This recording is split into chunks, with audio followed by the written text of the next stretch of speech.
Cosmology Supplement 4, Cosmic Horizons, the Hubble Distance, and How Ancient Light Reaches Us. Hello, welcome to this supplemental video on the particle horizon, event horizon, Hubble distance, and how ancient light reaches us for the Expansion of the Universe course. The lecture script is available at a link given in the description of this video. In this supplemental video, we will consider light or other radiation that has been traveling the expanding universe for a long time and is reaching us now. We will also consider which light will or won't ever reach us in the future. We will learn the Hubble distance, the cosmic particle horizon, the observable universe, and the visible universe. We will learn how light from distant galaxies reaches us, and when it will never reach us.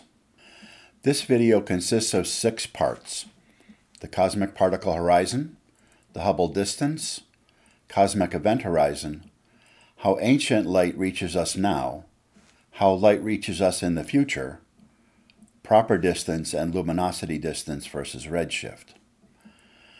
The description of the video includes links to the individual sections.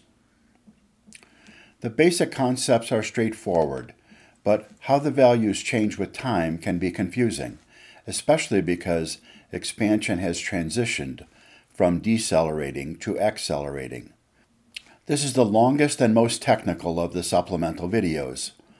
I considered splitting this into multiple videos, but this material is all related and at the same technical level.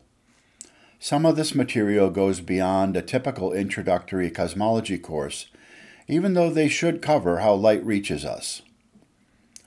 I encourage you to pause the video and think about the results, at least after each section. After watching the video, I encourage you to re-watch it to solidify your understanding. To simplify the results, we assume a flat universe, zero curvature, and constant dark energy density. Our universe with radiation, matter, and dark energy that started with a hot Big Bang, that will continue to expand and never contract, and is expected to end in a big chill.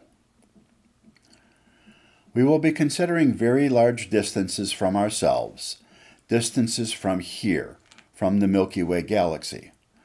Some distances will be the distances from us to some imagined galaxies very far away.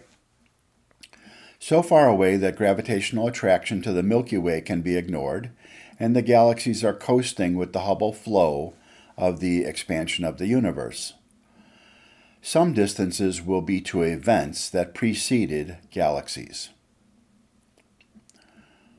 We will consider distances now at the present time, but also distances as they will be at some future time or were at some past time, but always distances from our Milky Way. Let's assume that we have available to us the function a of t that is the scale factor of the expansion of our universe as a function of time. For all time after our Big Bang origin, t equals 0. The time now is represented as t sub 0. The scale factor function has been scaled such that the scale factor at the present time is 1. We are only considering an expanding universe, so a of t is monotonically increasing, has gone from 0 in the beginning to 1 now, and will be larger than 1 for the future. We won't need to know the specific scale factor function for this video, but I used it to calculate these results.